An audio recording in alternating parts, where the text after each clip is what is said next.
and welcome back to my channel.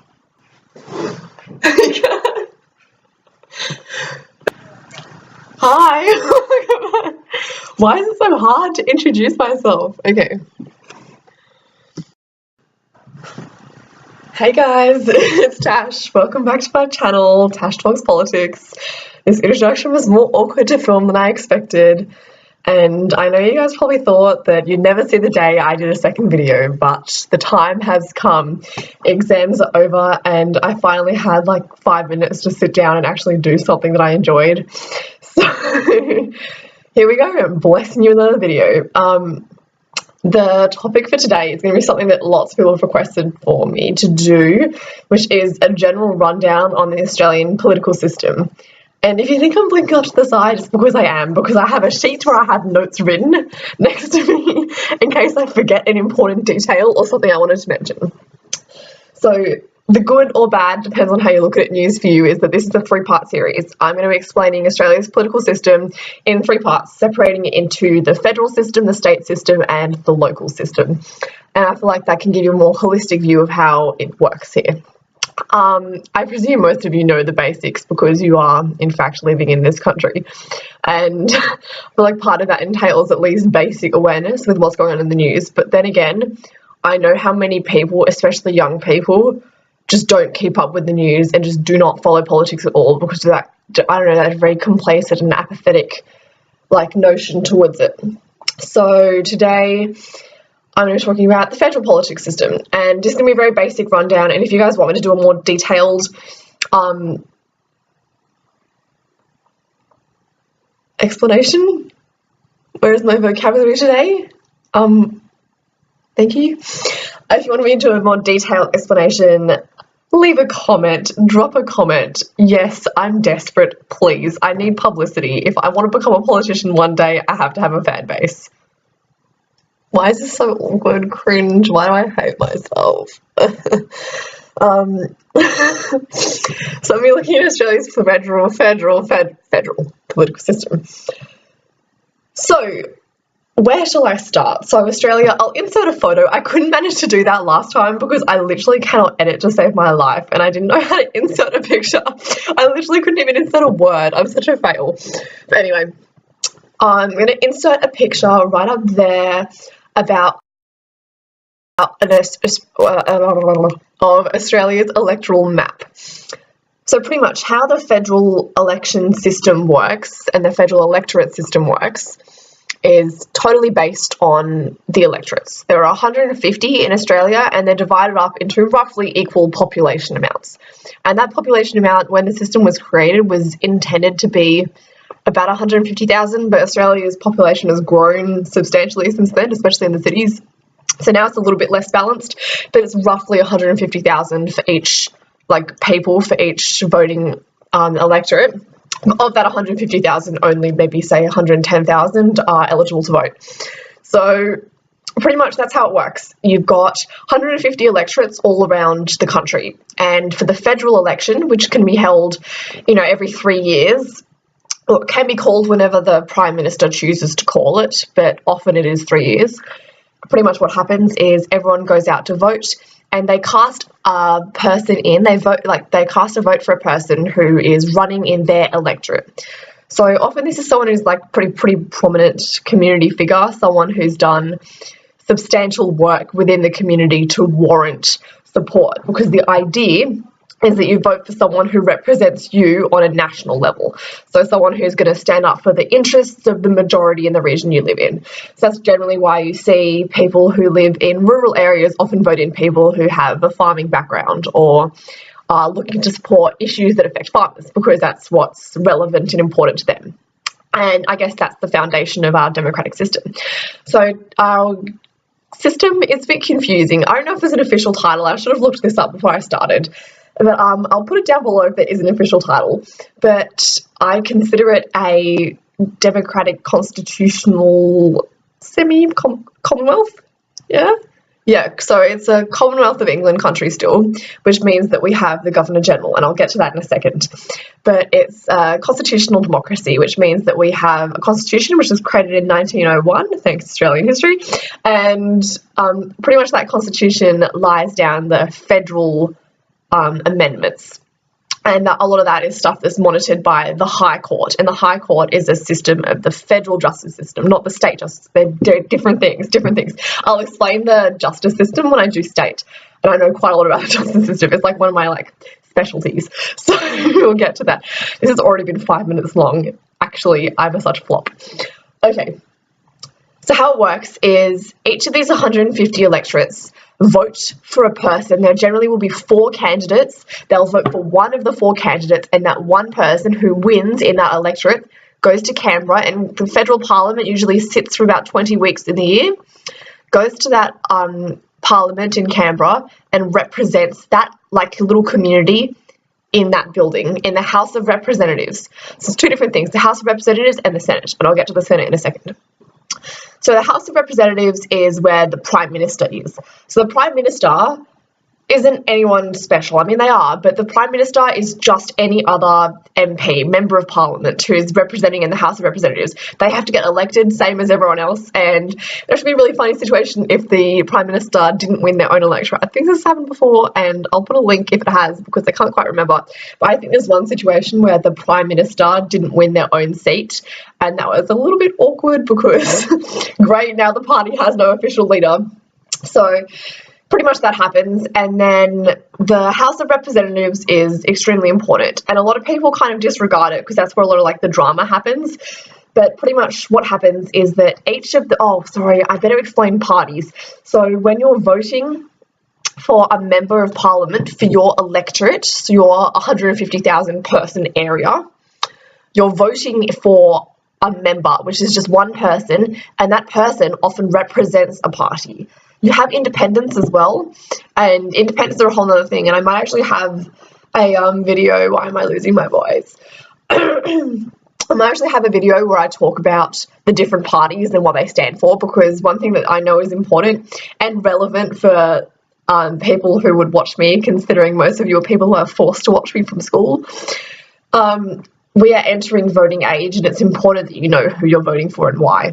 So I don't want to give you a biased viewing, because ultimately you want to vote for someone who suits your needs and addresses your interests.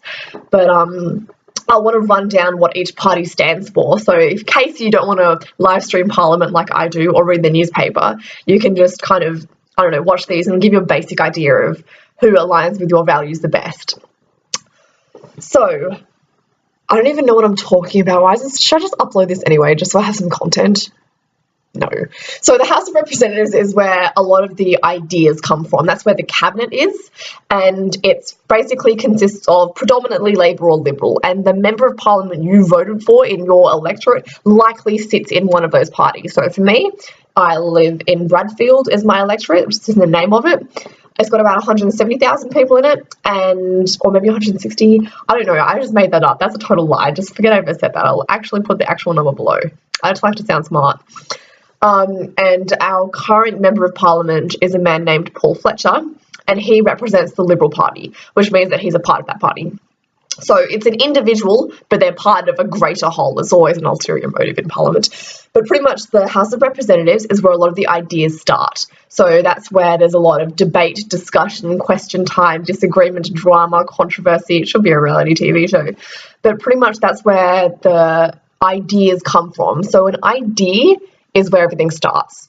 The idea gets discussed amongst the party room, which is just the meeting of one party, so either Labor or Liberal normally, and that party room will discuss the idea, will refine it, and then will write policy on it. And once they've got policy, then they're able to suggest a bill. Now, if a party has majority in the lower house, and the lower house is the same as the House of Representatives, then it's generally pretty easy to pass things because they've got the majority. So in Parliament, I should have mentioned this earlier. I should have structured this video. Why didn't I have a plan? Okay, you must hold 76 seats to have a majority. Otherwise, it's a hung Parliament, and this has happened very often recently. And I'll do another video where I explain this. I've got so many video ideas, you guys have no idea. Okay, so I'll explain what a hung parliament is and how that works in another video, but it's just important to know that you must have 76 seats to form a majority, and if you have 76 seats or more, it's relatively easy to pass things without relying on the crossbench, because the crossbench is where things get confusing, but I'll discuss that in the hung parliament video. So pretty much what happens is you attempt to pass a bill, and if it is voted successfully through the House of Representatives, it goes to the next stage up, which is the Senate. So the Senate is often referred to as the upper house, and the Senate is it's actually quite different. So the Senate is 76 members, and you vote for the Senate at a federal election. So it's actually changed very recently, but there's two ways you can vote. You can always vote above the line or below the line. If you vote above the line, you can number 1 through 6 of parties that you support, or you can vote below the line, which is where you number 1 through 12 of parties you support. It's a preferential system, and I'll explain that in another video because it's quite complicated, or you could just look it up. I'll link the Australian Electoral Commission website tomorrow. What is going on? I'll link it into the description, because if you have any questions on the practicalities of government works, it's got some diagrams and stuff. It's pretty helpful. So I just love to talk. So the Senate pretty much works as a preferential voting system. So it means that the amount of votes that go to a party, then the available candidates from that party will take a position in the Senate. So a state, so New South Wales, where Sydney is, will have 12 seats, and every other state also has 12 seats in the Senate, and territories, so Northern Territory and ACT, have 2 seats. So pretty much this works. This works by it's important to note that in the territories for the Senate, the seats become vacant every time there's a new federal election. So you vote for the House of Representatives and the Senate at the same time. They're on 2 different separate papers, and they're 2 different purposes, but they're voted for at the same time. So the idea of the Senate is as, I guess, a security measure for if things go wrong in a House of Representatives. So a bill or an idea that's been reformed into a policy that's being proposed to be passed can also originate in the Senate. It can start in the Senate and then go through the House of Representatives. But the party that holds majority in the House of Representatives doesn't always hold majority in the Senate. So, I don't know, it's a bit tricky sometimes. That doesn't often happen. It happens sometimes. And pretty much the role of the Senate then is to re-debate and rediscuss and pick holes in things which come through from the House of Representatives. So say there was a bill regarding a federal transport funding budget.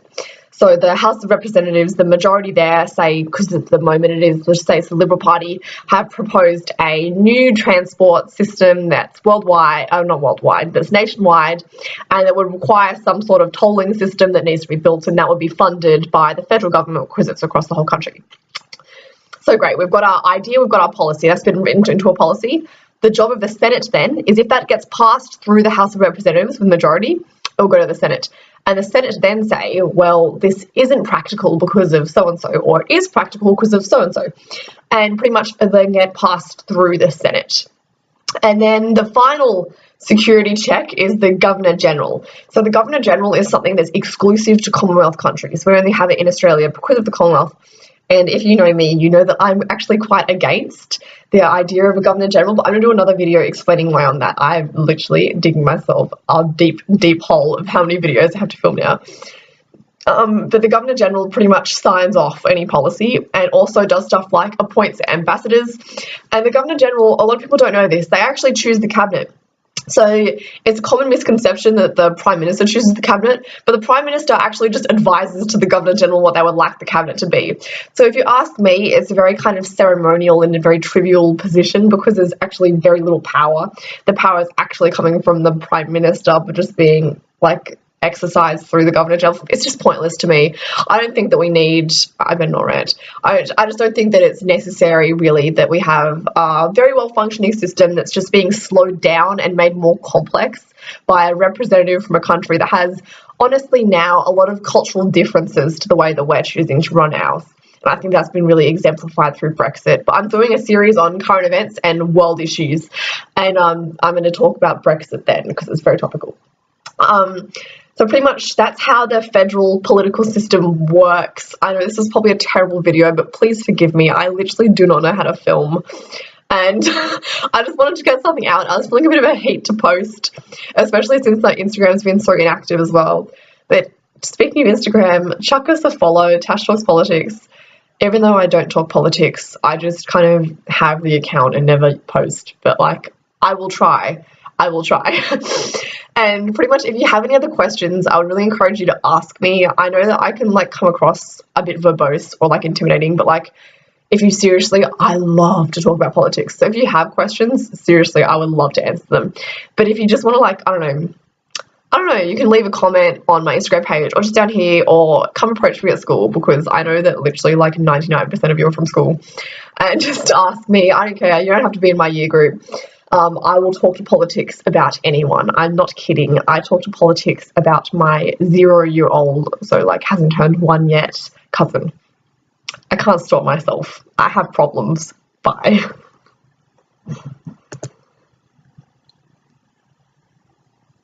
Why is it still recording?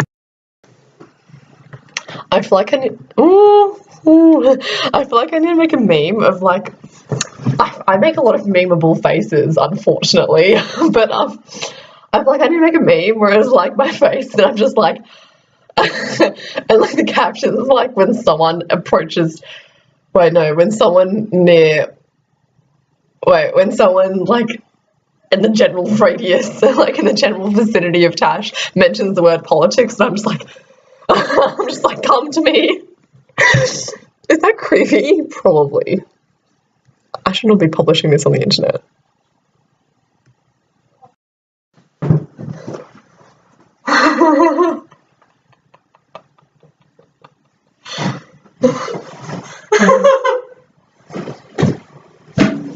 Whoops.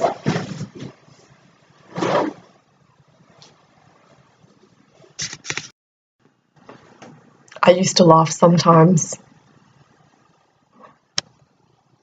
What? Why am I so weird? Anyway, even if I was to actually get into a position where I could become a politician, like a member of parliament, I feel like they're going to uncover all of these videos that I'm making and be like, oh no, we have to get this person out. There's like a million reasons why they can disqualify them for like general insanity. What's it called? Wait, this is so embarrassing. Why don't I know this? I'm just gonna like slowly like fade out of the shot. Like, bye!